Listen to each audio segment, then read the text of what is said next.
Hey, and good evening, everybody, and welcome to our show. We call it Tournament Horse Racing. It is brought to you by Broke Guys Handicapping. My name is Rich Sharp. I'll be your host for tonight's episode. And this is what we've done. We've taken the horse racing calendar, we've broken it up into four separate horse racing tournaments throughout the year. We will be competing in each of those horse racing tournaments, which consist of 10 individual racing days. Each one of those racing days consists of four races, which is actually what you're going to be watching tonight. This one's not part of one of the tournaments, but it is the final episode of the preseason. You're going to get to see who's the winner of our preseason tonight. Anyway, at the end of the year, or excuse me, at the end of the tournament, whoever wins the most money during that horse racing tournament goes ahead and wins the tournament. We keep track of those horse racing tournaments throughout the year. We've got four individual tournaments throughout the year, and whoever wins the most money at the end of the year is actually our tournament horse racing champion. But we do have four individual tournament winners throughout the year. Uh, that's exactly how it works here on Tournament Horse Racing. And without getting too much further into it, you'll see how it works. I want to make sure that I introduce you to our horse players in no particular order. I'm going to go just a little bit to the south of me and in Temecula, California. Joe English, how's life been treating you, my friend? Oh, it's good, Rich, and I'll tell you, I'm about as far from Temecula. Well, I shouldn't say as far from Temecula, but if you see the view there, I'm We on can Las see Vegas it. Strip.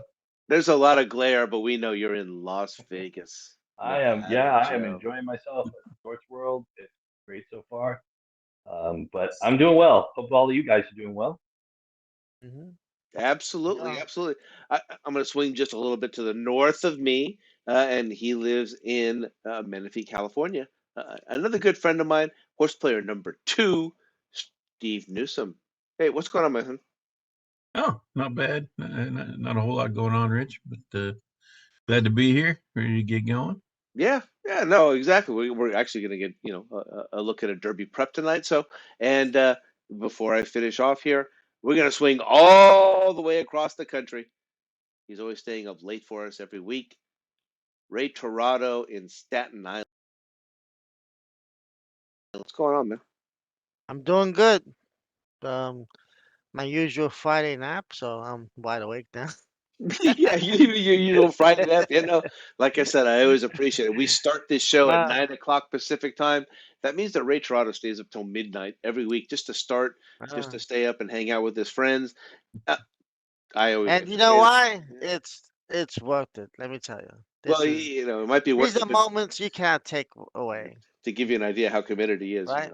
at least for Joe, Ray, and Steve and myself, Mm, and Steve these last 3 years, but Joe and Ray and myself 7 years. 7 years of doing this on Crazy. Friday nights, and mhm. that's quite a while. So always appreciate it. Always appreciate you staying up late at night, Joe and Steve. Hey man, this is a blast. I wouldn't come running home on Friday nights for anybody else, but to go ahead and handicap with you guys. Anyway, here we go. We're going to go ahead and take a look at our card tonight. But before we do that, just a little disclaimer for everybody that's out there. Joe, Ray, Steve, myself, we do this show because we're horse players. We love the game. We love the game of horse playing. We get together on Friday nights because we're friends. We are not in any way selling our picks. This is not a touting service. We do this game because we are horse players and we love the game of horse racing. And before I go ahead and turn our attention and turn off the camera so that everybody can start seeing the racing form and like that, I know it's not coming up clear here because I've got all the lights on and things like that. But right back up there, just behind me, that'll be changing colors throughout the night, is the Fantasy Football Trophy for the Wolf Creek Fantasy Football League, which was won last year by me. And Joe was kind enough to go ahead and deliver that to me last week. Yeah, it's going to be sitting there. I see, nothing for the peanut gallery. It is absolutely beautiful, and I'm hoping that you guys will enjoy seeing it throughout the year because that's exactly where it's going to sit on my shelf. Although I'm hoping that when Joe and and Steve get some chances to go out to the racetracks, it might journey out there so we can get some photos with it out there in its proper venue. I do like to take those trophies where they belong. Joe, you mentioned the Stanley Cup. That's exactly how I envision fantasy football trophies, which is where they're supposed to be at the proper events so that everybody gets a chance to see them. Wow, you're really proud of that, aren't you, Rich? There you go. Um, just a little bit. Hey, he got a lot of mileage out of that at TK last week. So Yeah, we'll just Yeah, he did. leave it. Just Yep. leave a bit.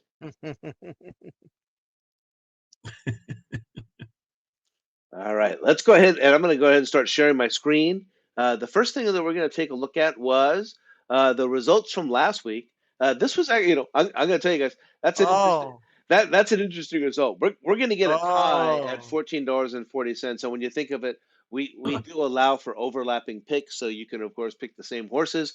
That's not what he happened. That's not exactly what happened here with Steve and Ray. As you see, Steve took home $14.40 via the first race, and Ray managed to go ahead and secure $14.40 via the second leg and the final leg. And again, Wow. that does not actually happen here on tournament horse racing very often. It's a rarity. 14.40 for each of the players. We'll go ahead and give them each a half a point. So you'll see the unusual thing right there, 1.5 points to each of them. And Steve goes ahead and notches ahead of Joe into second place. I'm lagging way behind there in last place. And Ray is actually kind of dominating here at $71 just after three legs.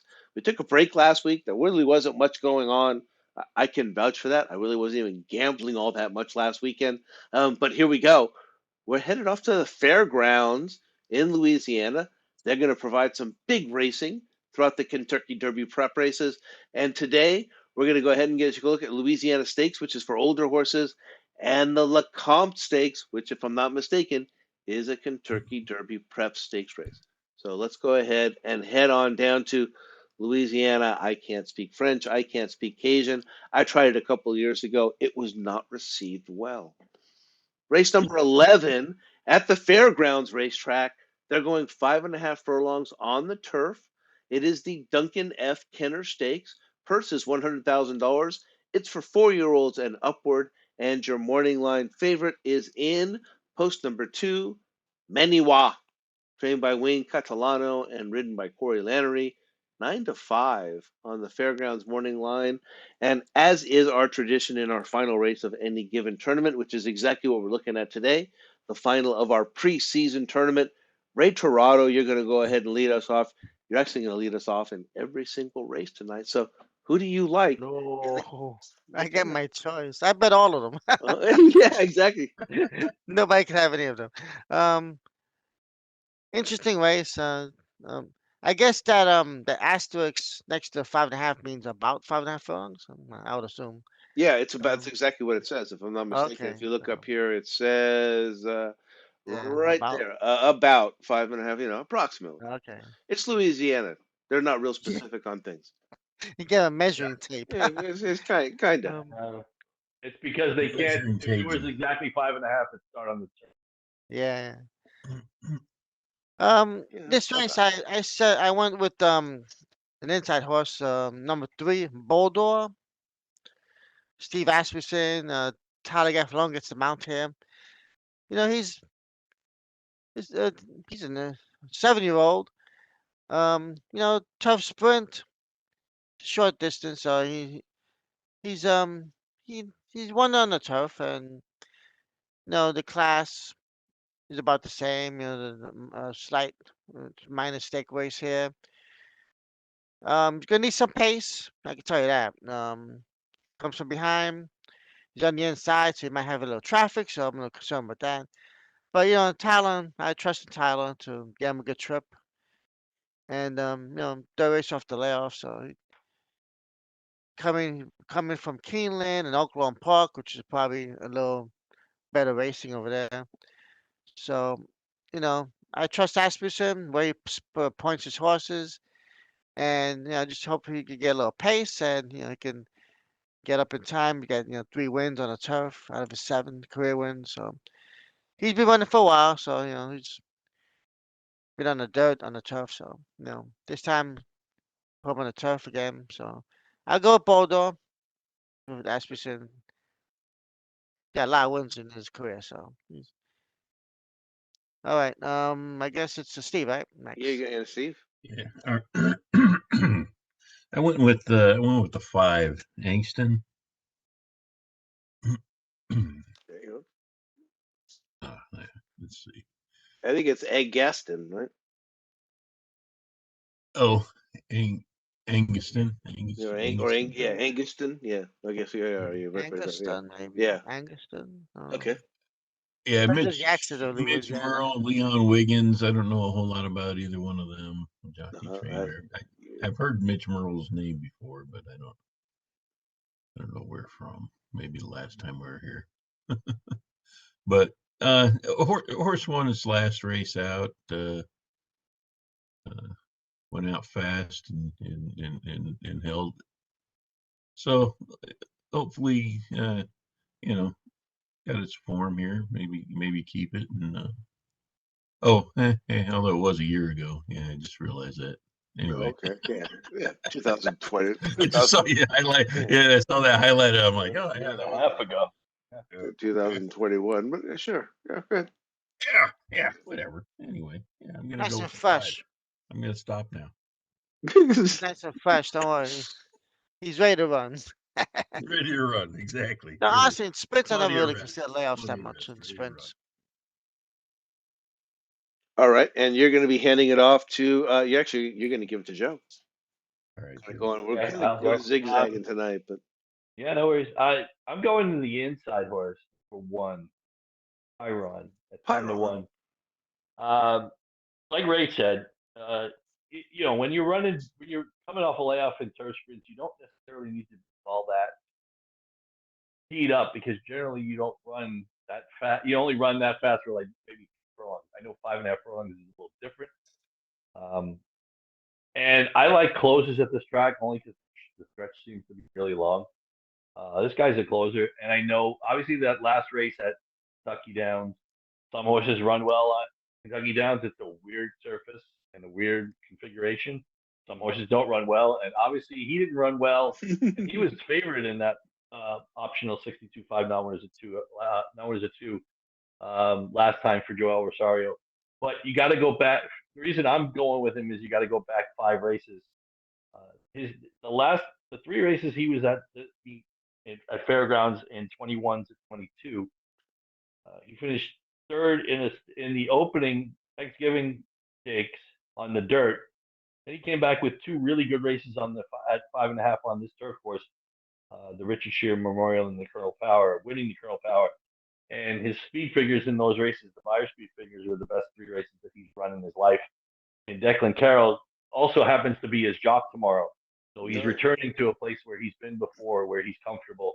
And obviously he ran the best 3 figures of his life and probably the best 3 races of his life here at Fairgrounds. So he's 10-1. He's got a good draw inside. He's going to be closing. It's not really a big deal if he doesn't break on top. I don't expect him to break on top. He's not that kind. But if he can save a little ground going into the turn, maybe swing out, and if he's got any of that old form back, I'll take the gift at 10-1. Maybe he'll win, maybe he'll run second, but at that price, I would take it in. Give me the one Pyron, Rich. yeah, and I'm certainly not making fun of Joe's pick here. I actually like this horse quite a bit. I was just actually notating here, what the race caller, the person who chose to call the race, gave us as information as to what happened in the race and things like that. And if you notate here and things like that, yeah, in a 12 horse field, he came out and he was 12th at the first call, and he was 12th at the second call, and he was 12th in the straight, and then he finished 12th by 21 lengths. And so the summary there is, that's probably what I would have sat there and said. Was not his day. Yeah, he trailed. Yeah, I mean, what else? What else can you say about that? What else? He was supposed to go with it. He was out for a Sunday stroll. Basically, that was it. He was like, "Oh wow, this is kind of cool." Really wasn't his day. And As the favorite, he did a lot of Absolutely tickets. not. A lot of tickets got ripped Well, up that day. yeah, Right. but to be honest, he wasn't. It wasn't like he was 30 cents on the dollar. He was 7-2.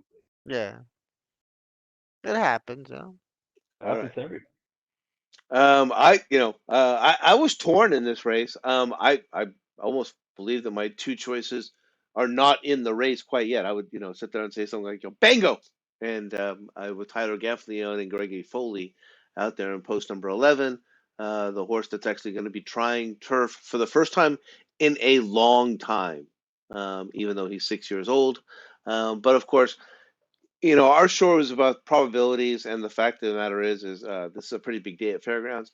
You probably will not see that horse in this race. I would think they're probably hoping that the horse does not get a shot to come in that race. Don't take my But jockey. yeah, I would exactly. I would have gone with the 11, and I would have gone Bango. Instead, I chose to go with the horse who actually is in this race. So I've kind of got that funky little card that's right here, everything like that. But I'm going to go with the 4, Evan Singh, trained by Albert Stahl. This is the other Albert Stahl, and again, kind of predicated by the fact that Ray is just so far ahead of me that this is getting insane, and we're in the last leg of the race, so I might as well go ahead and swing for the bleachers because we're going to reset the next race anyway and start the whole season off. So I'm going to go ahead and go with Evan Singh. The horse is a closer. We're in a 5.5 furlong turf race, so in California that might not be the best angle. Here at the fairgrounds, you might have a little bit of a better shot. Again, Albert Stahl is an excellent trainer. Hard spun, one of my favorite sires, kind of in a sneaky way. You don't hear me bring him up as much as you might hear like a gun runner or a Nyquist that's been coming along lately. But I do really enjoy those hard spun horses as well as a sire. And Colby Hernandez, the jockey who's being paired here with Albert Stahl, a very good jockey down in this part of the country. And I thought if you look there, the horse won on July 28th. Let me get my highlighter back up here working to kind of give you an idea as to exactly what I looked at here. The horse did win coming first out of the gate, was not favored in that race, but did win an 8-horse field there at the fairgrounds. So does have a victory there at the fairgrounds. It was the maiden special event. And then in July of 28th, Ray, Joe, Steve, at a little racetrack called Saratoga, does come back and wins an allowance race for non-winners of 1. That's probably like a light stakes race in the event of that. And then comes out of that and goes to Kentucky Downs, finishes 6th, and another race at Keeneland. So obviously been slugging against some pretty darn good company before coming back to the fairgrounds again to give them their shot at 5.5 furlongs. Again, a closer in a sprinter's race, but I'm going to go ahead and take a shot with the 4, Evan Singh, just as long as Bango doesn't get into the race. Rich, the funniest I part actually about like that that was, horse, Evan Singh. well, right, guys, the funniest part is that I was looking at the notes I wrote down. It's like, wait a minute, this horse has been running for more money in allowance races than he's running for tomorrow. Isn't that crazy? Well, I mean, with the tracks that you run at there. I mean, purses have gotten way out of hand. So $100,000 stakes races aren't really that. I mean, is that really more important than a $115,000 allowance race? No, it's one of the things I at least for me personally speaking, from doing this show again, quite a number of years, at least with the two of you, and these last 3 years, this is what Steve joining us, a lot of learning, a lot of understanding of the game and things like that. Wherein, yeah, I see races where I think when I was younger, I would have discarded the value of races at a place like Kentucky Downs or even Keeneland, Hmm. for back in the day. Where now I understand of, oh no no no no, just because there's no boldface type there, don't be surprised. That 11 horses at Kentucky Downs or 12 horses at Keeneland, yeah, that's probably a stakes race. They're all pretty competitive races, and they're all running for the same money. So it's Oh Right. yeah. when you get a $115,000 allowance race, you're getting pretty good horses. You're not going to get a bunch Right. of cheap. And that was one of the things that drew me to this horse, right? If you look there, yes, did start off at the fairgrounds. That's where they got the victory. And then after that, the races are all in Kentucky or, God forbid, Saratoga. You're slugging against that's the big dog. Generally. All right, enough of that. Let's go ahead and move on to race number 12. We've talked about this before, at least in previous iterations of this show. One of our favorite horses back in the day. This is race number 12. They are going 1 mile and 70 yards, kind of one of those unique distances that we all like to play. It is the Silver Bullet Stakes presented by Facing Tipton. Purse is $150,000. It's for filly 3-year-olds only. And your morning line favorite is in post number 5. Chop chop. trained by Brad Cox and ridden by Florin Giroux, 8-5 on the Fairgrounds morning line. And once again, we will defer to the guy who's in the lead, Mr. Torado. Who do you like? Well, hoping Chop Chop is just running to prep or whatever, off the layoff, and first race out. You know, I'm gonna go towards the horse right next to him, number 4, the Alley's Look, trained with Brad Cox. He's been running more recent. I like the Sire Connect, but basically this horse, looks like he's bred for to go long. So this is he's won at the distance, and he's run second to another good horse It's a she, right? last time, Or right? she's. Oh, she. So, the fairgrounds, she seems to like the track, to a win, a place. So this is like a good starting point to continue to go on. Like, hopefully, going to the Oaks, right? Because this race does give you points, I believe. Yes, 10 points. Oh, you're So right. Oh, exactly. You're right. yeah, I'm yeah. sorry. So this is an important race for these horses, the 3-year-olds, trying to get to the Oaks. So she's speed figures have been decent, steady. Should get a good position. I don't know. It depends on the pace. I mean, one race she's on the lead, 47, and she's Mm-hmm. stalking in 48. Maybe the track was a little slower. Who knows? But yeah, that seems to be the case. But you know, she should be in the race. Hopefully top 3 and make a run for it. So I should. I like the jockey change to low sires. So the alleys look for me. Steve. All right, I'm going a little bit to the outside of you. I'm going with the 7, Horse Chimes. Only had one other race, won by 7.5 lengths. Oh. Get a nice workout there. Last race was at the same distance.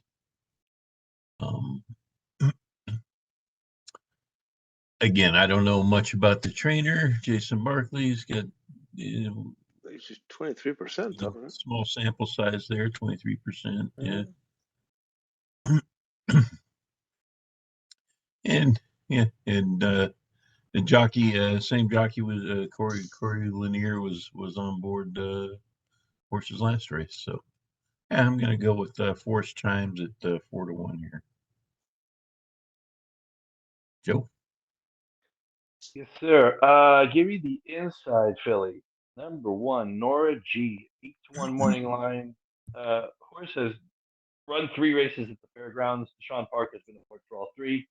Horse has obviously been able to come from behind in sprints, shown some ability against state-bred horses. Obviously testing for class here and testing for the fact that the horse has never gone beyond 6 furlongs. And looking at the pedigree, I'm not really sure that there's that much in the pedigree. The sires Hey, horses that fast have been hammer. going long. The sires horses that have been going long have been okay, 60% overall, but that's with every horse he's ever sired. So obviously it can't be that bad. So like I said, she's going to save ground. She may actually show more speed than she's been showing. She could be even on the lead. Who knows? Given that again she's coming out of 3 sprints. But Deshaun Parker decides to stick around, and like I said, she's shown a little bit ability in those 3 stakes races. Actually, state bred races, 2 stakes races. So I'm gonna take a shot with somebody who's again a bit of a price, trying to catch Ray. Give me 1 Nora G at 8-1. Rich. Yeah, I'm a number 1 grateful that I didn't trigger Steve when I corrected Ray on the pronoun for the horse, and B, I'm on the exact same horse as you. I'm on the Nora G. What's the again only 3 races, has won 2 out of 3. Uh, kind of like what Steve was talking about earlier. I'm not real familiar with fairgrounds, so this is not a big race track for me, anything like that. But the number that did catch my eye was that Patricia Rest is at 39% for this particular racetrack, or for this particular meet. And I do know who Deshaun Parker is. never been like one of my favorites and things like that, but here at this racetrack, I'm sure he's absolutely fantastic. And again, state breds, which is what Joe mentioned. First try at this, I was not aware. Fast Anna was a popular horse or a popular racehorse back in the day and things like that. I was not aware of the sire stats that you mentioned, Joe. So I went with the one as well, Nora G. Again, a lot for the same reason, trying to catch up to Ray. Hey, Rich, I didn't even know Fast Anna was a god. So Fast Anna's a guy. Fast Anna's a sire. That's Yeah, Oh yeah. that's not usual. Not usual, at least not that I can recall. yeah. For those of us who are back in the day, TVG fans and that, we can tell you the whole, the story is, the guy named him after the girl that taught him, Fast Anna. Let's see here, and we're gonna go ahead and move along to, I believe this is race number 13. It's up here. Yep. And this is race number 13 at the fairgrounds. It is the Louisiana Stakes presented by, and I think it's Raylene by Hagyard, grade 3. Purse is $150,000 for 4-year-olds and upward. And your morning line favorite is in post number 8. And I'm sorry, let me get the screen to move down here for you very quickly. I don't want to give anybody nausea. Zozo's, trained by Brad Cox and ridden by Corey Lannery, 3-1 on the Fairgrounds morning line. And once again, our tradition here on Broke Guys Handicapping and on Tournament Horse Racing is to go ahead and defer to our favorite. And right now, that's Ray. So Ray's in the lead position. So to avoid any kind of blocking and things like that, Ray will go ahead and go first. If you're going to come back next week when we do the Pegasus World Cup, we'll go ahead and go back to a round robin format. But go ahead, Ray. Fire away one more time. All right. I see a horse right in the Kentucky Derby. Yeah. 4-1. Zozos. Zozos. I didn't go chalk. All right. What was number 5? Happy American. One of our happy horses he'll be in the Run Happy winner circle. I didn't say in Santa Anita. The closer, I think like Joe mentioned before, this track is a little longer, so I guess closers might do a little okay here. First time gelding, I like that. That's a weird one. But competitive horses, 5 years old. And just hopefully gets a trip, the pace. Did run decently in the mine shaft and also New Orleans handicap. I mean, to run fifth to Olympiad, Proxy, Silver Prospect, only being 8 lengths. Against this group, that could be enough. I mean, doing his last race, so he got a little confidence back there. So hopefully he could go back to back. So it's just a step up, but it seems to be rounding into form the last few races.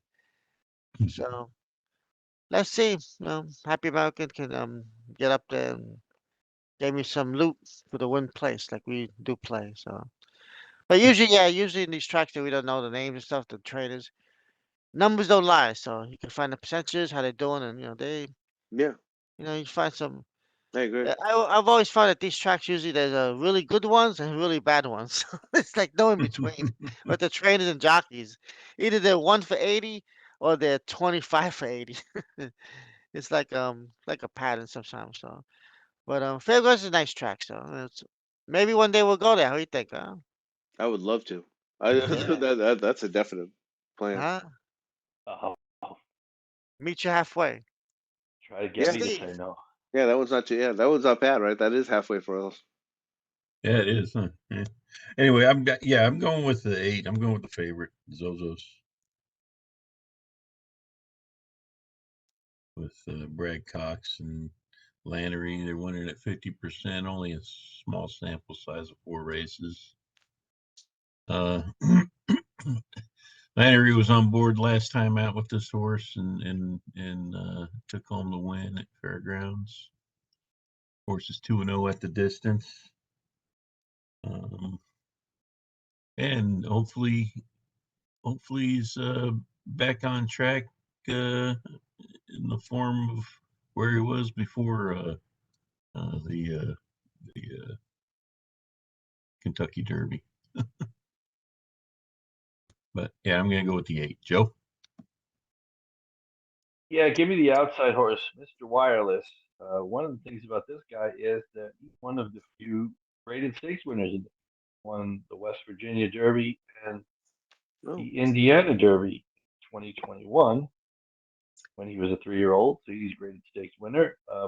Won at a mile and won at a mile and 16, won at a mile and 8. He actually ran well against Happy American last time. He was post 11. He was wide around both turns. Happy American just happened to get him that day, and he drew well. He drew off against him.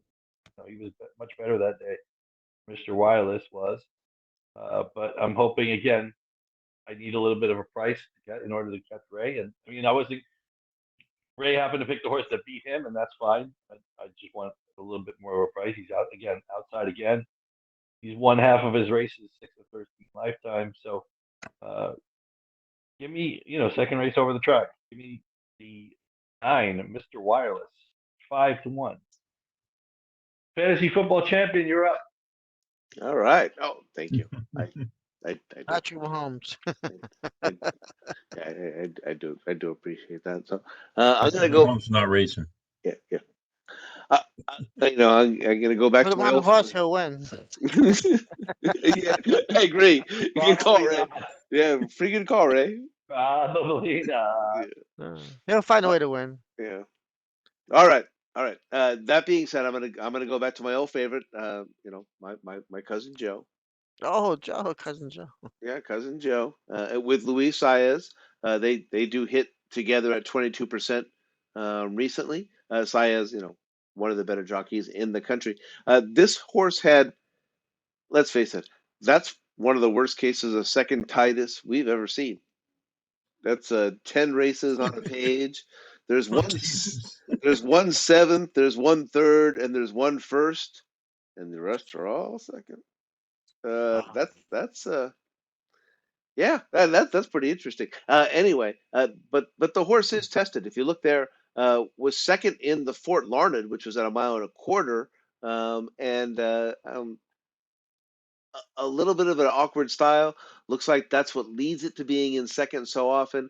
Again, I'm kind of chasing Mr. Torado here, so looking for at least a little bit bigger prices and things like that, which is what probably leads me to picking a horse that, in the last year and a half, has exactly one victory on there and 7 second places. But the horse certainly knows how to get to the winner's line. Again, a second by a nose, a second by a head, a second by a half. There's some good performances in there, just not a whole lot of wins, including that 7th there that includes at least a comment from the race caller, which caught me, which was an awkward start and then 8 wide at the quarter, which leads to me to sit there and say, well, can you go wider than that? 8 wide? You really, There you go.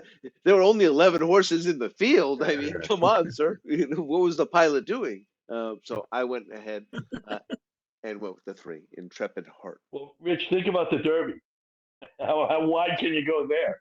Yeah, Yeah. but this was the Tenacious, Joe. I know. I'm Yeah, just saying. yeah, I mean, yeah. If you can go 8 wide in that, you Who's can the go wide. You can Tenacious? go wider than that. Hell yeah.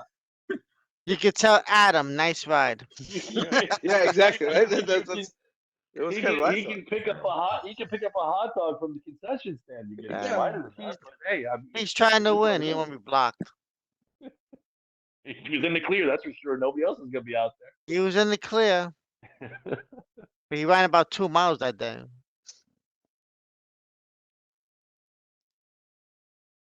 Sometimes I just, I just imagine the trainer watching this with their goggles up, watching, just like, what in the name of God is he? All I right. hope they have the wide zoom goggles. Before I cast too many more aspersions on, the horse that I enjoyed, let's go ahead and get to the feature for today's race. This is going a mile and a 16th on the main track. It is the Lecomte Stakes. It's a grade 3. The purse is $200,000. It's for 3-year-olds only. If I'm not mistaken, it is a Kentucky Derby preps race wherein you get, guys, correct me, I think it's 10 points for the winner. I believe it's 5 points for second and 3, 4 a show. Well, Rich, what's funny is if you look at the bottom of the PP, the bottom of the race conditions, it says Oh yeah, 220 to the winner, 220. which obviously cannot be right. I'm assuming it's 20. Might be It's 20. Yeah. 28 for obviously, and you get 2 for fifth. So I think Yeah. it's 20. I don't know. I six, don't think it's 10. 8 to second, Yeah. third. I would assume 20. Yeah. Yeah, I'm assuming that that's just a duplicate. I want to go with the 220. Well, if you, You're if in. you did, then you'd be a You're lot If that more was the than 8 case, horses. yeah. Bass You're would have a horse there. yeah. If you win this race, you're in. To win it, you're in. There would be Yeah. 14 and 5 on the also eligible. I guarantee you. So thank you for catching that, Joe. As always, our racing form supplied by Brisnet.com, available at twinspires.com for free. So if you bet via twinspires.com, you can get your Brisnet forms for free. Anyway, and thank you, Joe, for pointing that out, and Ray for kind of confirming that, and again, for possibly correcting the people at Brisnet to sit there and say, 220 to the winner, just 8 for second and 6 for third, 4 for fourth, and 2 for fifth. And away we go. We're going to be looking at our favorite, who is in post number 7. I lived on this for a number of years when I was in college. Instant Coffee, trained by Brad Cox and ridden by Louis Saez, is 5-2 on the Fairgrounds morning line. Ray, who do you like? It's funny. Race like this usually attracts all these horses that were competitive last year, and then they're coming here to start up again after a layoff and things like that. But I'm gonna go to a horse that Joe and I have seen live in person when we were at the track, and that's number 1, Echo again. Something about this horse that attracted me that day and still to this day. Although, he ran the Iroquois and didn't run too well. Maybe they rushed him to the 2 turns right after he broke his maiden. He ran very damn well that day, 6.5 furlongs. Either one or two things. He's a sprinter or miler, or they want to try and stretch him out. They tried again in the springboard mile. He ran a little better. Maybe he's filling out a little bit after a few months. First race off the layoff, I give him that. So I guess this is one of those races. Either you're in or you're out. So I'm going to trust my judgment about his talent and bet him, and hopefully he'll be in for the Triple Crown Series. If not, then I guess Asmussen will definitely push him back somewhere to one of those sprints like Woody Stevens or whatever on Derby Day or something like that. But he's definitely got talent. It's 199 first race out. We saw it, Joe. We were like, wow. I even took pictures of this horse, okay, the winner circle. So so let's see. Hopefully he'll come back to where he was at this distance. So maybe they'll try to rate him or something. But I'll go Echo again at 6-1. It's a chance that I may not get him at that price ever again. So, Steve? Um, yeah, I was handicapping this right before we came on, or right as we came on, and I ended up on Echo again also. I don't know if I need to change. Nah, I ain't changing it. Whatever. I'm on Echo again. The preseason, Steve, you don't know what you need to worry about it. Right. Yeah. Yeah.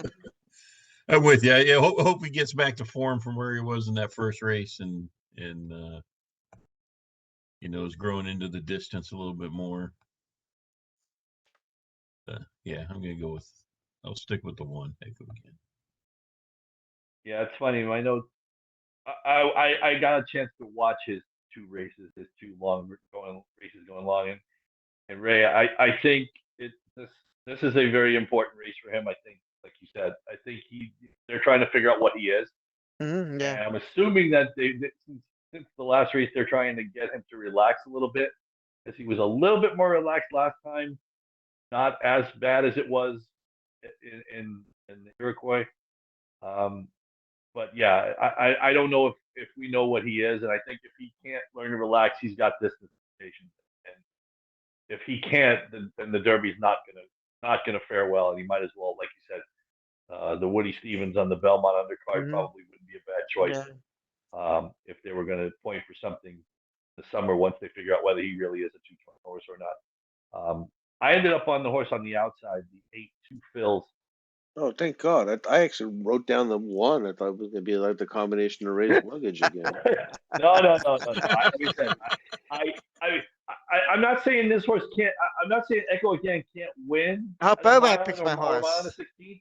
I I want want to that. see it first. I think he's got to learn to relax. If he can show he can relax, then absolutely he's got ability and he can win. But like I said, I'm going with the 2 fills for Larry Ravelli. Jareth Lumberry's having an obviously fantastic meet at the fairgrounds. And this is his first start since the win at Churchill in the slop in the street sense, a race he won by open lengths. He's got 2 really good works at Hawthorne since training up a storm, 3 for 5 lifetime. And I'm going to take a chance. Like I said, the Breeders' Futurity was not a good race for him, but obviously the street sense was much better for him at Churchill Downs. Second time going long. He's one of the horses who hasn't been running on Lasix, and they don't get Lasix today, so that's also probably a factor in some of these horses. Maybe horses that were running on Lasix before and are not now because they're not eligible in 3-year-old stakes races. But I'm going to take the outside. I'm going to try and beat the favorite, Instant Coffee, because I think he's had 2 perfect trips in the races that he's won. Very clean trips, no traffic, no nothing. So give me the 8-2 fills in the Lecomte tomorrow, race 14. Rich. And again, I'm away from that one as well. Again, in the honor of chasing down Mr. Torado, I went with Itzos, and this is again to my penchant of kind of following the money. $1.4 million for a son of Bolt d'Oro. 1.4 million. You want to know why, Rich? Is that because of Medaglia d'Oro No. or speed? Do you know who Lotta Kim is? I don't. Besides being the dam, you know why she's famous? No. Rachel Alexandra. Oh, nice That's call, Joe. probably why. That's why. Okay. She was the dam of Rachel Alexandra. Nice. All right. So this is That's probably why. This is a half brother to Rachel, then. Yes. All right. And by Bolt d'Oro, who himself was an impressive stallion out here, or a racehorse out here in California. And I couldn't help but take note of that price. The horse did not do much in the opening there at Churchill Downs. Got switched over to the Tapeta turf. Again, kind of not a susceptible turf. Probably not a horse that I'm normally picking in this kind of a situation. But this is the final race of the final tournament of the preseason. So I thought, as long as I'm $70 behind Ray, why not try and find the horse who's most likely to be over 10-1, just to see if I could possibly close down that. And the horse did have a really nice race there. Again, 12-horse field. Everything in Kentucky is tough, right? We were just discussing Kentucky Downs, about Keeneland. We're at Churchill Downs for the first Saturday in May every year. Even Turfway Park, which has a synthetic surface which is known as Tapeta. These are all tough racetracks, which have a lot of races because, let's face it, it's the home state of horse racing, which is Kentucky. So again, you see 12 horses in that race, and Itzos does win that one and cleared late in a 12-horse field. So with Paolo Lobo, who does have a decent history, and Brian Hernandez is a very good jockey, and again, trailing Ray in the way that I am, I decided to sniff out the horse that's got a big payday up there at the top, which I assume is in addition to being by Lotta Kim. Thank you for that, Joe. Must have indicated that at least in the trials, the horse is probably very fast. So I went with Itzos, the 6-horse.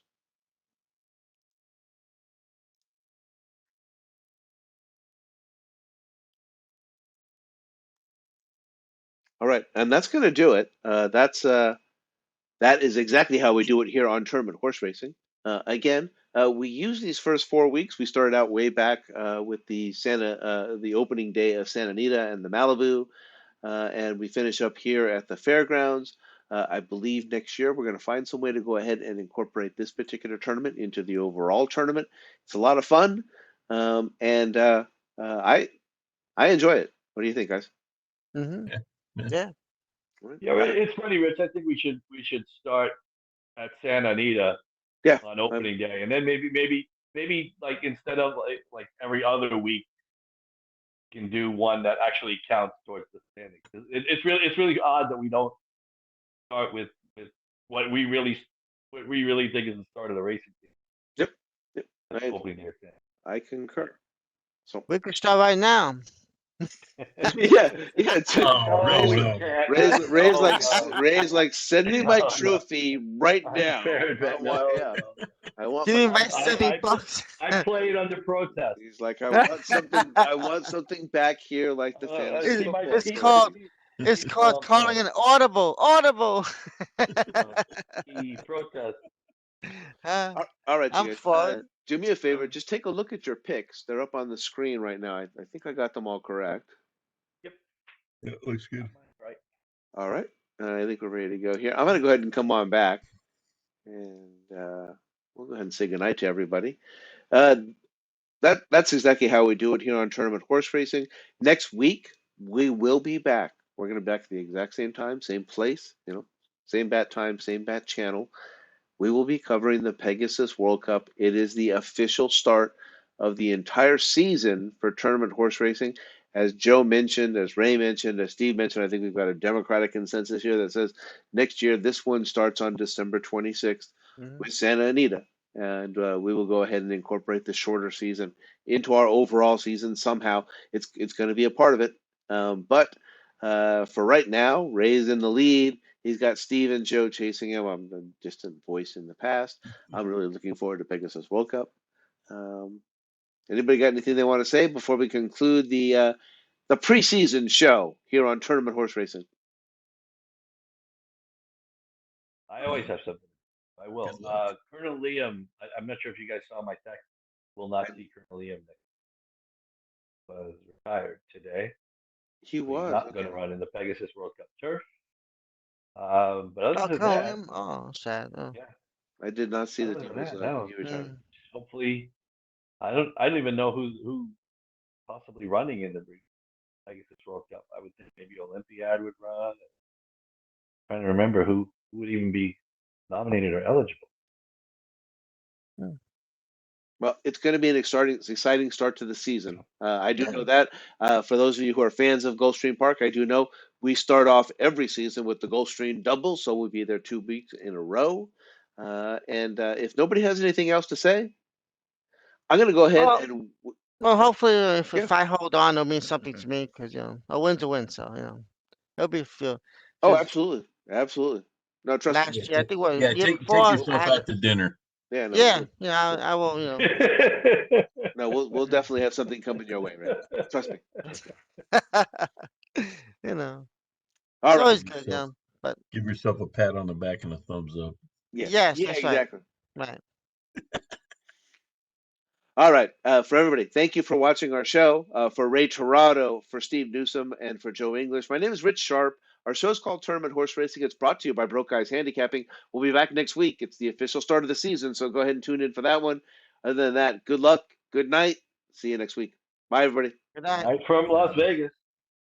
Good night from Las Vegas. See you in Gulfstream.